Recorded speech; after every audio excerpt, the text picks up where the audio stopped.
사랑하는 형제자매 여러분, 주님의 평화가 여러분과 함께하기를 빕니다. 오늘 우리는 믿음의 길을 먼저 걸어간 두 성인의 삶을 통해 하느님의 깊은 신비를 함께 묵상하고자 합니다. 이 이야기가 여러분의 마음에 작은 등불이 되기를 바라며 하느님의 은총이 이 영상을 통해 더 널리 퍼져나갈 수 있도록 좋아요와 구독으로 저희와 함께 해주시면 감사하겠습니다. 여러분의 작은 동참이 하느님의 말씀을 전하는 귀한 도구가 됩니다. 이 시간을 듣는 모든 분들께 주님의 축복이 가득하기를 기도합니다. 먼저 잠시 오늘 미사의 지향이기도 한 성 플라치도와 그의 동료 순교자들에 대해 나누겠습니다.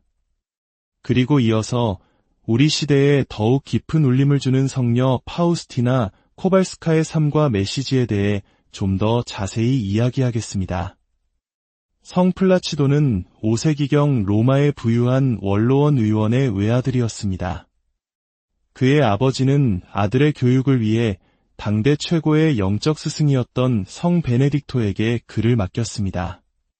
플라치도가 7, 8살쯤 되었을 때의 일입니다.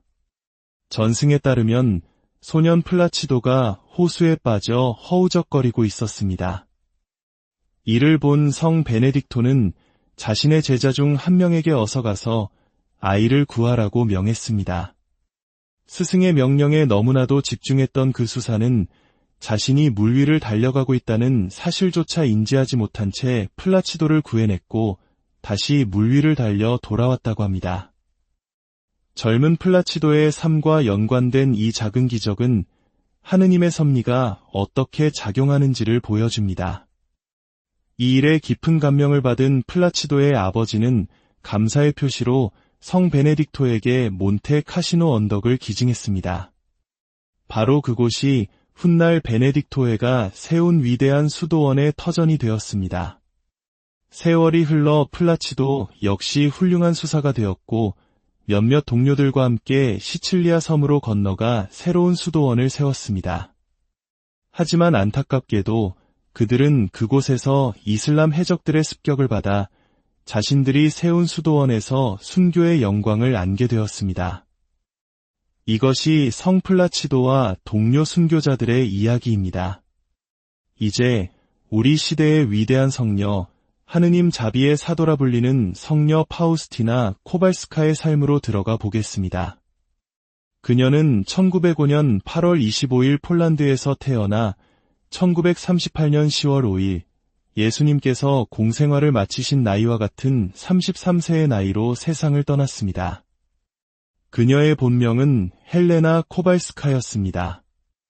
가난했지만 독실한 신앙을 가진 가정의 10자녀 중 한 명으로 태어난 그녀의 아버지는 목수였습니다. 헬레나가 처음으로 수도 생활에 대한 부르심을 느낀 것은 불과 7살 때였습니다. 성체 조배 시간, 성체 앞에 꿇어앉아 기도하던 어린 소녀의 마음속에 수녀가 되고 싶다는 강렬한 열망이 싹텄습니다. 초등학교를 마치자마자 그녀는 부모님께 수도원에 들어가고 싶다고 말씀드렸지만 부모님은 아직 너무 어리다며 반대하셨습니다. 그래서 그녀는 가정부로 일하며 집안 살림을 돕는 한편 마음속의 불꽃을 조용히 키워나갔습니다. 그녀의 삶을 완전히 바꿔놓은 두 번째 부르심은 18살 때 찾아왔습니다. 어느 날 저녁, 그녀는 언니와 함께 공원에서 열린 무도회에 갔습니다. 한창 춤과 음악에 취해 있던 그 순간 그녀의 눈앞에 십자가에 못 박혀 고통받으시는 예수님의 모습이 나타났습니다. 예수님께서는 피 흘리는 모습으로 그녀를 바라보시며 물으셨습니다. 내가 너를 언제까지 기다려야 하겠느냐? 너는 언제까지 나를 속일 셈이냐? 이 준엄한 물음은 그녀의 심장을 꿰뚫었습니다. 그녀는 그 길로 무도회장을 뛰쳐나와 가장 가까운 대성당으로 달려갔습니다. 성당에 엎드린 그녀에게 주님께서는 당장 바르샤바로 가서 수도원에 입회하라는 또 다른 명령을 내리셨습니다. 그날 밤 헬레나는 부모님의 허락도 구하지 않고 바르샤바에 아는 사람 하나 없이 가진 것이라고는 입고 있는 옷 한 벌뿐인 채로 기차에 몸을 실었습니다. 얼마나 충동적이고 얼마나 담대하며 얼마나 용감한 결단이었을까요? 바르샤바에 도착한 그녀는 가장 먼저 성당을 찾아 미사에 참여했습니다. 그리고는 수녀 원의 문을 하나씩 두드리며 자신을 받아달라고 청했습니다. 수많은 거절 끝에 마침내 하느님 자비의 성모수녀회의 원장 수녀님이 한 가지 조건을 걸고 그녀를 받아주기로 했습니다. 수도복을 살 돈을 스스로 마련해야 한다는 것이었습니다. 헬레나는 다시 가정부로 일하며 1년 동안 돈을 모았고 마침내 그토록 갈망하던 수도원에 들어갈 수 있었습니다. 그녀는 지극히 거룩한 성사의 마리아 파우스티나라는 수도명을 받게 됩니다. 2년 후 그녀가 첫 서원을 하는 자리에는 그녀의 부모님도 참석하셨다고 하니 그 갑작스러운 이별 후에 가족 간의 화해가 이루어졌음을 짐작할 수 있습니다. 우리가 잘 알다시피 파우스티나 성녀는 하느님 자비의 신심을 전파한 것으로 유명합니다. 주님께서 그녀에게 처음 발현하신 것은 1931년 2월 22일이었습니다. 예수님께서는 하얀 옷을 입으시고 심장에서부터 붉은 빛과 흰 빛을 뿜어내는 자비의 임금 모습으로 나타나셨습니다. 주님께서는 그녀에게 당신 자비의 사도이자 비서가 되어달라고 부탁하시며 말씀하셨습니다. 내가 보는 모습대로 그림을 그리고 그 아래에 예수님, 저는 당신께 의탁합니다라는 글을 넣어라.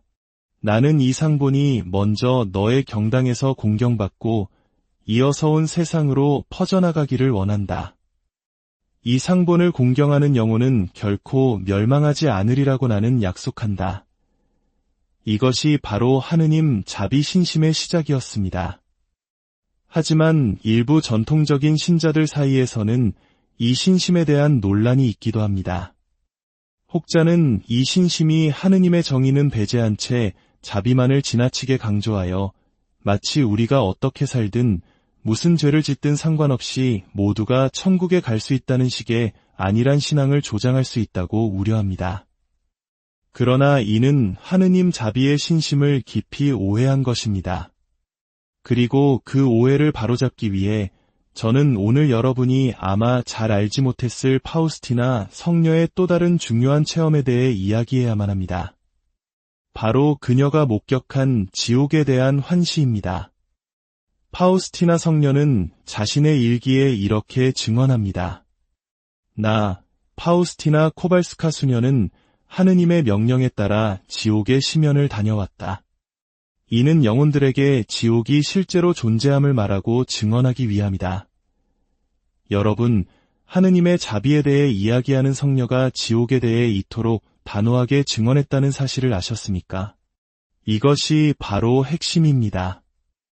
하느님의 자비는 언제나 하느님의 정의라는 토대 위에서만 이해될 수 있습니다. 그리고 그분의 정의는 우리가 상상하는 것 이상으로 엄격하고 무섭습니다. 자비는 정의 다음에 오는 것입니다. 정의란 진실을 선포하는 것입니다. 내가 이런 죄를 지었다. 죄의 무게는 이렇다. 하느님의 거룩함은 이러하며 따라서 너는 이런 벌을 받아 마땅하다. 이것이 바로 정의입니다. 그리고 자비는 이렇게 말합니다. 하지만 내가 진심으로 뉘우치고 나에게 돌아온다면 나의 무한한 자비로 너를 용서하고 그 모든 벌을 면하게 해주겠다. 이것이 자비입니다. 자비는 정의의 일부이며 언제나 그래왔고 앞으로도 그럴 것입니다. 따라서 우리는 파우스티나 성녀의 자비의 메시지를 교회가 언제나 선포해왔던 하느님의 정의라는 기초 위에 세워진 것으로 이해해야 합니다. 지옥은 실제하며 많은 영혼들이 그곳으로 갑니다. 그러나 하느님께서는 우리가 그 길로 가지 않도록 당신의 성심과 자비를 통해 끊임없이 우리를 부르십니다. 성녀가 묘사한 지옥은 끔찍합니다. 그녀는 1936년 10월 8일간의 피정 중에 한 천사에 이끌려 지옥의 틈새를 보게 됩니다. 그녀의 일기에 따르면 그곳은 영혼을 파괴하지는 않지만 영혼을 꿰뚫는 불과 엄청난 고문이 가득한 장소였습니다. 칠흑 같은 어둠 속에서도 악마들과 저주받은 영혼들은 서로의 악행과 추악함을 똑똑히 볼 수 있었습니다. 마치 단테의 신곡처럼 지옥은 각자가 세상에서 지은 죄의 종류에 따라 각기 다른 고통을 받는 구역들로 나뉘어 있었습니다. 감각의 고통, 절망의 고통 등 말로 형용할 수 없는 끔찍한 고통이 영원히 계속되는 곳이었습니다. 그리고 성녀가 그곳에서 발견한 가장 충격적인 사실 한 가지는 그곳에 있는 영혼들의 대부분이 이 세상에 있을 때 지옥의 존재를 믿지 않았던 사람들이었다는 점입니다. 지옥이 있더라도 텅 비어 있을 거야라고 말하기 좋아하는 이들에게 이보다 더 무서운 경고가 어디 있겠습니까? 파우스티나 성녀는 그녀의 영적 지도 신부님의 권유로 이 모든 체험을 일기에 기록했습니다. 흥미롭게도 그녀가 처음 고해성사를 통해 자신의 환시 이야기를 털어놓았을 때 그 신부님은 그녀에게 먼저 정신과 진단을 받아보라고 명령했습니다.